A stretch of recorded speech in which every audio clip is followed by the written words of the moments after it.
Okay, welcome to Juggling Live from the BJC. I'm Nathan Ray, Juggling Live producer, presenter, director, just about everything basically. And with me I have got the the famous Charlie Dancey. Hi. So, Hi. Do you want to give, as viewers from all over the world watching this, can you give just a very brief history of Charlie Dancey for me? Oh, I did this the other day. I did this weird thing. I've never done it before, where I gave a talk about my new book, you know, which is what authors are supposed to do. And I just walked out there, and it's just like when I'm performing, I usually walk on stage with no idea what I'm going to say. So I just did the history, really, which starts off with me learning to juggle 3 balls in 1978. Because a friend of mine was juggling in a procession, and I walked up to him in the middle of this procession. I didn't know you could do that, and he said, "Well, I do." And he was on stilts. You see, I was terribly impressed because I knew him as a carpenter. I had no idea that nobody was doing circus skills back then, really. Although some of us who quite like going to festivals and stuff in trucks and vans always had this, "Oh, maybe we could go on the road and have a circus." You know, we all thought it was just such a huge joke.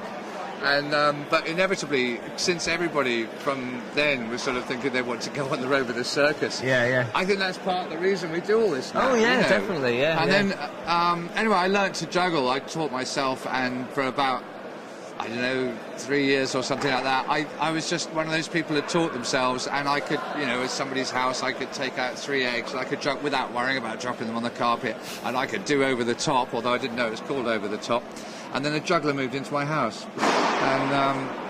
and had a juggling workshop in my front room. I had this great big front room. This is back in Bath, sort of right at the beginning of the 80s, I guess.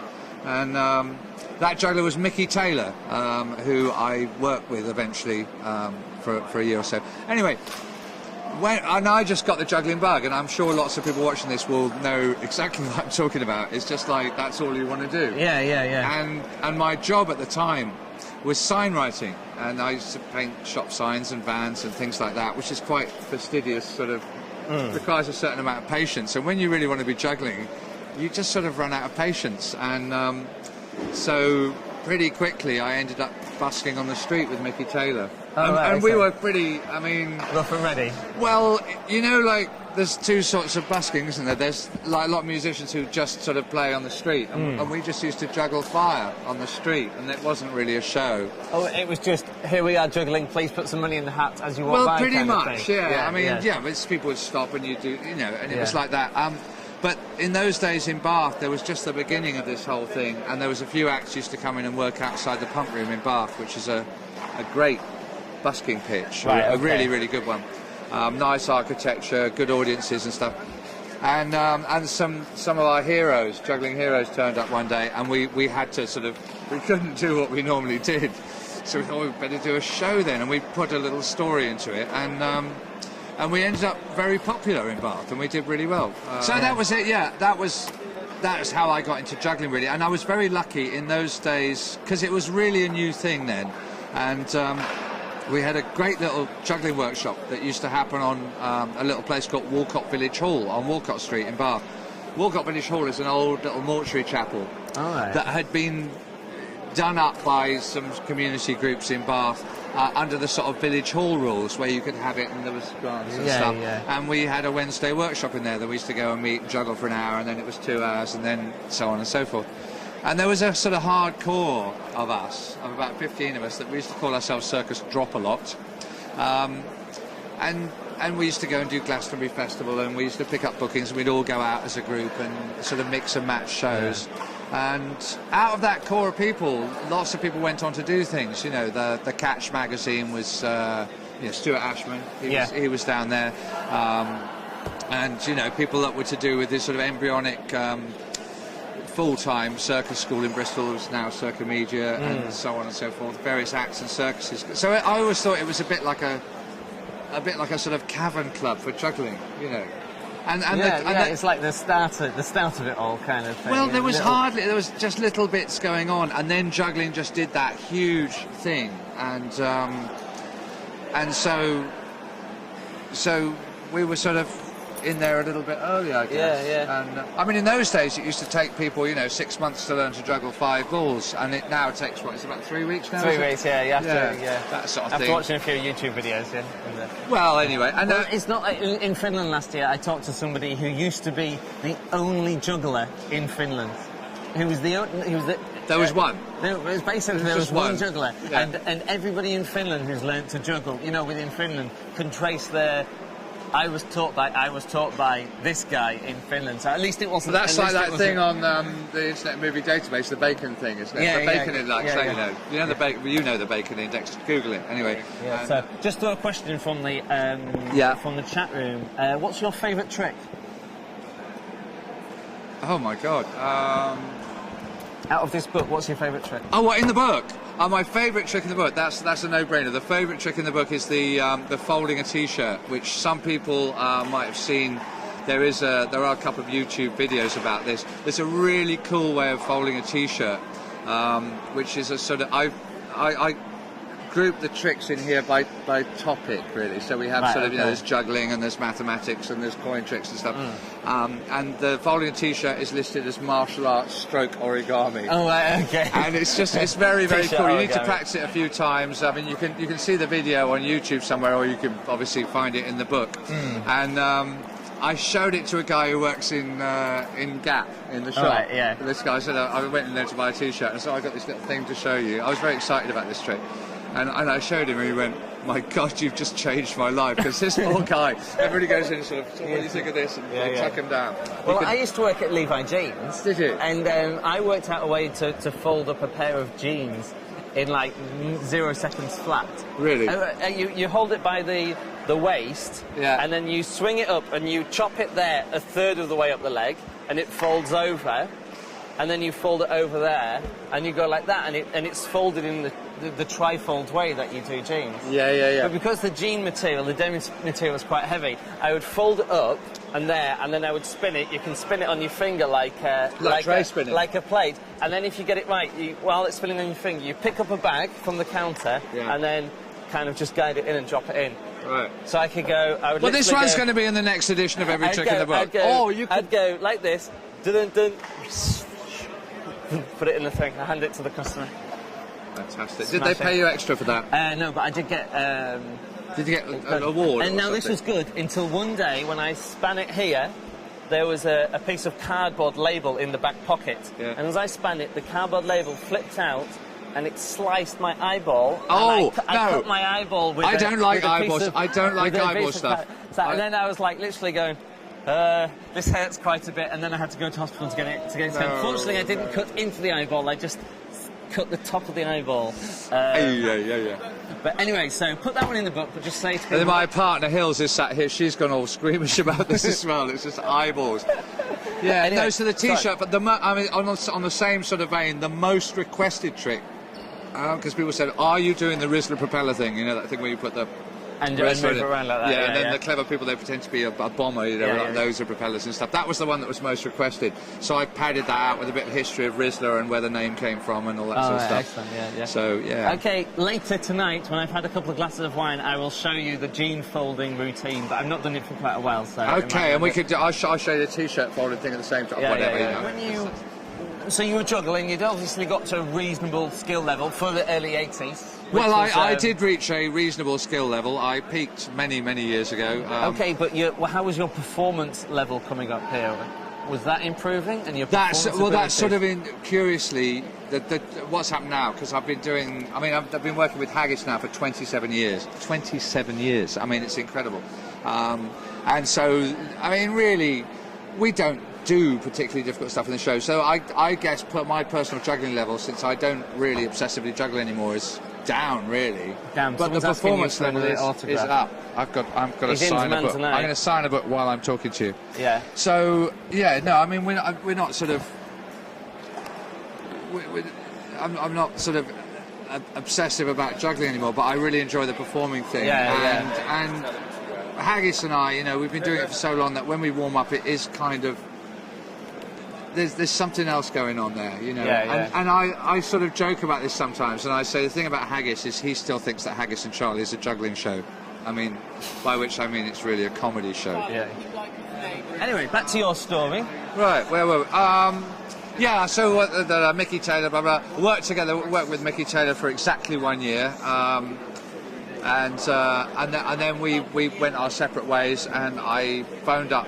Haggis was, by the way, Haggis was always the star juggler in the Walcott Village Hall workshop. Oh, right, there was no question about it. He was absolutely brilliant. At the time, he worked as a silver service waiter in a posh restaurant in Bath, and he used to arrive at the juggling workshop after doing a lunch. Oh, right, so being his gentleman juggler kind of... well, he'd be pissed, basically. Oh. I mean, he'd say, I've had... Because he was popular, he was a very popular guy, and all the customers liked him, so they'd let him have a drink. Yeah. And he'd come and say, I've had this, and all these drinks and stuff like that, and I'm going to juggle. And he did, and he was just brilliant. And we all knew that he was going to be a complete star. But after I finished working with Mickey Taylor, I phoned him up one day and said, do you fancy cracking out some street shows? You know, we'll have a go. And we met in a big hall, and we rehearsed for 35 minutes, which I like to say was probably the only rehearsal we ever had. We said, well, we'll do this thing, and we went off and just hit it off straight away. So that was. I mean, I've only seen you after like 20 years of experience, but you've also always seemed to have such a good chemistry on stage. It's weird. And we just did a workshop about that today, actually. And a lot of people say, you know, Haggis and Charlie are fairly legendary for having apparently not changed their show much in 27 years. And you could say if it isn't broken, don't fix it. But let's compare it to Glastonbury Festival, which people say, well, this goes on, and people say, oh, Glastonbury Festival isn't what it was, and all this sort of stuff.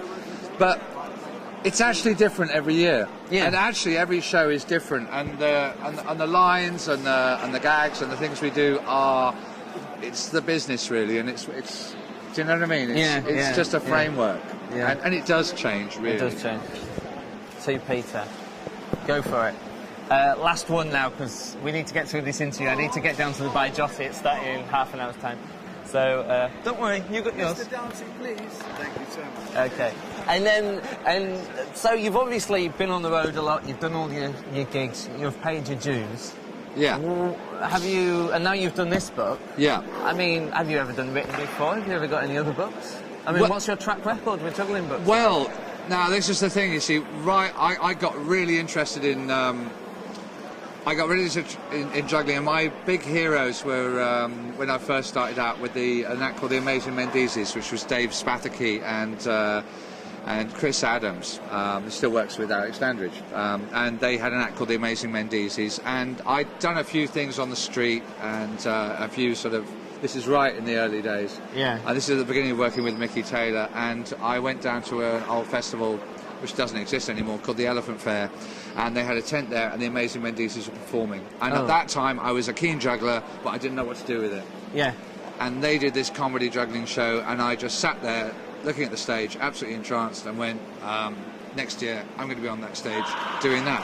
Yeah. And I was. And the Amazing Mendizes were there as well, and they saw our show, and we were sort of all sort of green and stuff. It was me and Mickey. And anyway, to cut a long story short, it all worked out. But even back then, I was asking Dave Spathaki from the Mendizes, said anybody, because he'd been around for a while, has anybody ever come up with a sort of juggling notation? Because, you know, a way of writing stuff down. Yeah. Somehow in the back of my head, I had this idea of writing down tricks and sharing tricks on paper. This is way pre-internet and pre-video days. Yeah, we are 1982 or something like that, you know, and having this conversation. And they said, well, a few people have tried, nothing's ever happened. So I invented this little sort of notation of my own, the ladder diagrams, which is a little time-space diagram of juggling. So it basically a three-ball cascade looks like a plait, and you can use it for working stuff out. And I wrote this little book, and it was a tiny little notebook like this, you know. And I just did it all, and I did all these tricks, and I thought, well, that's all right actually. It's quite fun. Yeah. And then I decided to get all serious, and I was going to write a juggling book, and it took me 5 goes to come up with the Encyclopaedia of Ball Juggling. Yeah. I tried to write it 5 times, and the problem was always, what order do you put all these tricks in? Yeah. It's curious, but that, you know, I thought, do you do it order of number, or order of difficulty, or, you know, is it a course? You know, but the trouble with all these, there's problems with all of those things. If you write a book that's a course in juggling, then something in the back pages it must be harder than something in the park. Yeah, but it's not exactly, like that, you see, because somebody can like learn 4 balls really easily and struggle with a Mills mess, and the other way round. So you don't want to be telling people that one thing is hard. Alphabetical order. That was the trick. Yeah. And it really does work. And also the sort of hypertext thing. You know, so that when you're explaining Mills mess, you're talking about over-the-top throws and under the hand. So you can say, go to page 22. Well, you don't. You just quite over the top in bold type. Yeah, and because the book's up, they just go. Exactly. So that's what I mean. Yeah. It is hypertext. And anyway, so I wrote this book and illustrated it, and I got it back to Laurie at Butterfingers, who kindly agreed to publish it. And I was really wondering, because I did it. I wrote up the tricks in words, and then in cartoon drawings, and then in little bits of juggling notation, so that you sort of have 3 ways of learning each trick. And I still didn't know if it was actually going to work. You know, does it work writing tricks down on paper? And it did. And I got an email 3 days later from somebody who'd learnt the Mills mess out of my book, and they'd been trying to get it for ages. And I thought, oh, it really works. What do you mean, just 3 days ago? No, 3 days after the book came out. Oh, right, okay. Yeah, no, it wasn't like, because that book was published in 1993. Oh, yeah, that's right. If somebody only just learnt the Mills mess, then it would be a with failure. your book, that would be a failure. Whoa. Yeah, no, so that was the thing, and I didn't know whether it was going to work. But 93 was post-email, but pre-internet at that pretty stage. much, really, because the internet didn't really sort of get serious about 95, did it? Yeah, anyway, no, okay, so we've got you. You're obviously a good juggler. You're steeped in juggling history. You've paid your dues. I'm old school. You've written a few books before. You did the Encyclopaedia of I did the Encyclopaedia, and then I followed up with the Compendium of Club Juggling. Yes. Which is the club thing, and which is, continues to sell. And did you do the unicycle one? I did the small but perfectly formed How to Ride Your Unicycle. How to Ride Your Unicycle. Which is a nice little book, yeah. Well, it's an instruction manual for unicycles, and since unicycles are really a sort of physical skill rather than it's not more of a physical skill than juggling is. So now we've got this brain dump. Every trick in the book. What's the story behind this then? I just thought, wouldn't it be great if there was a book of everything? And I have totally failed to produce it. I mean, it's because...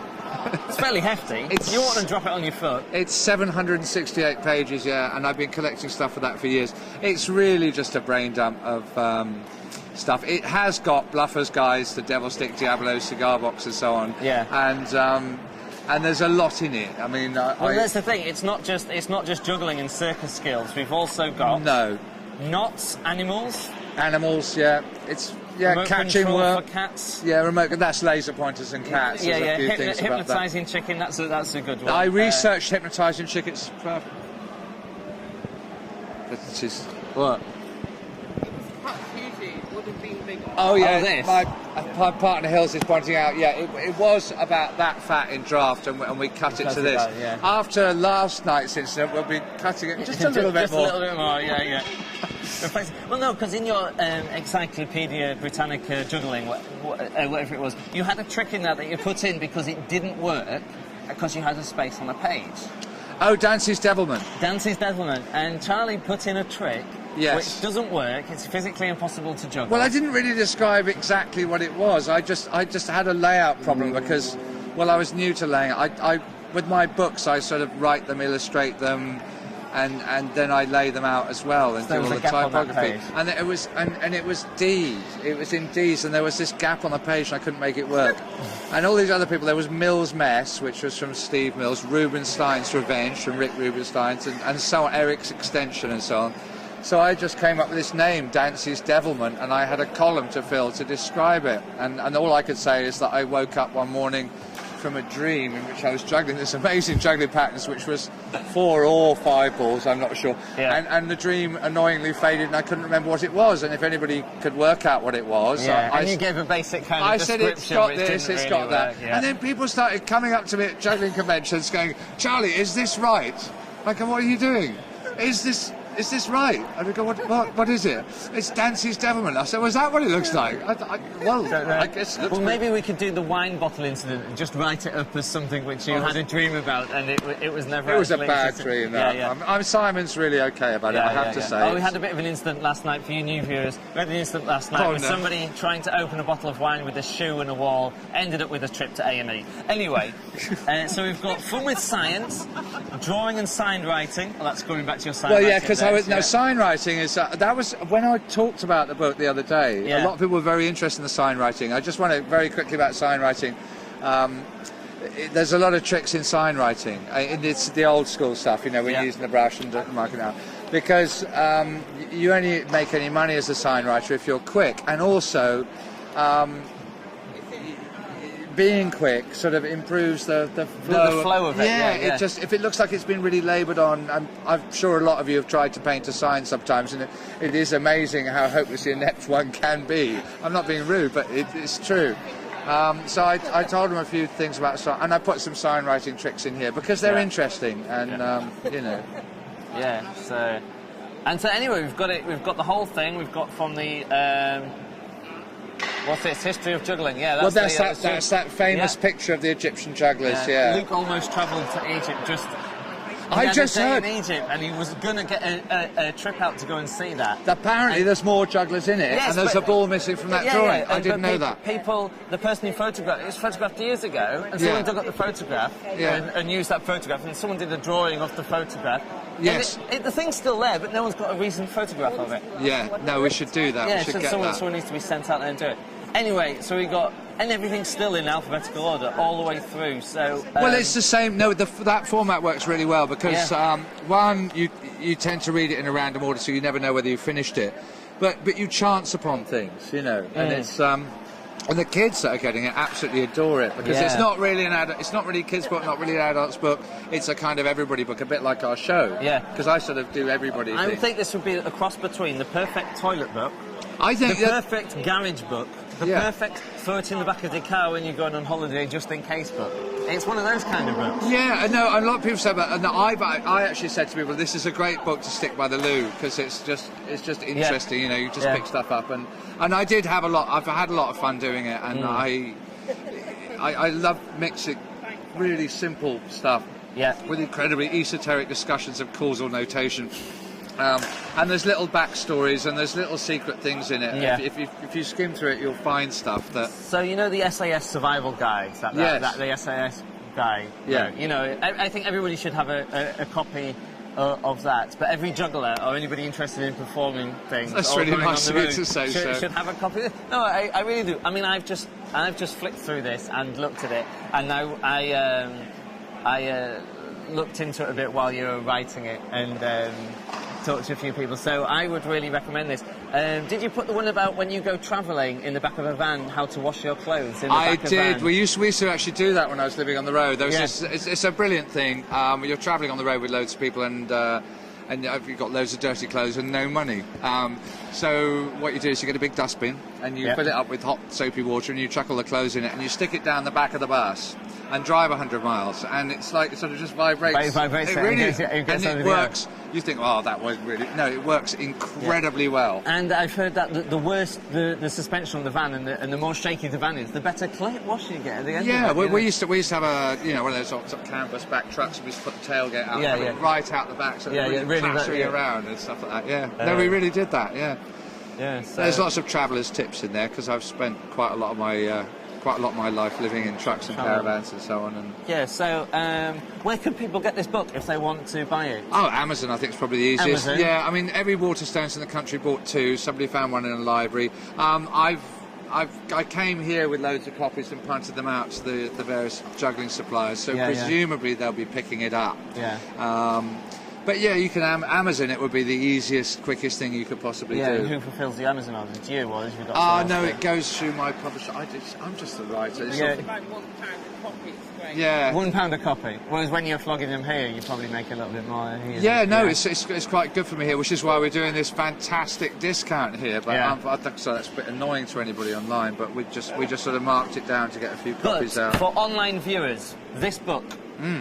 Is going to be a competition prize. Yeah, absolutely. Brilliant. Okay, I better write something nice in it, hadn't I? Yeah, we'll just sign it in a general. I'll sign it in a chat. I won't sign it to anybody. We don't know who it is. Don't know who's going to win. It could be you. It could be you. It could be you. So coming up, we're going to be winning the. We're going to be winning the DVD from last year for Finland, and we're going to be winning the book this evening. Brilliant. So thank you very much. Well, brilliant. Excellent. I've enjoyed talking to you. Yeah, thank you, Charlie. And thank you guys for watching, and girls. And, we'll have to do it again. So coming up next, by jotting, starting in about 10 minutes. So we need to get down there for that. Yes, thank you, Charlie. Thank you. Okay. Right. Oh, by the way, one last thing. Check out Charlie's website, whiztricks.com. The address is down there. It's out, yeah, it's in the book as well, and Yeah. the address is down there. So if you've got your own trick, you can submit it there. Is that Yeah, right? I haven't. It's in alpha, but hang on. it will. Yeah. It's the website's in a sort of alpha state. So if it falls over and dies on you, I threw it together a little while ago in a programming language of my own invention. And I haven't been back to see how it's doing. So you can always email me anyway. So obviously Charlie@whiztricks.com would do that, or I'm charliedancey@gmail.com if you want to contact me in the normal way. That's fine. So okay, as long as people can find you online. Amazon for this book. Brilliant. Every trick in the book. That website, and buy Jossie next. I'll see you around, Charlie. Thank you very much. Cheers. I will take that off you now.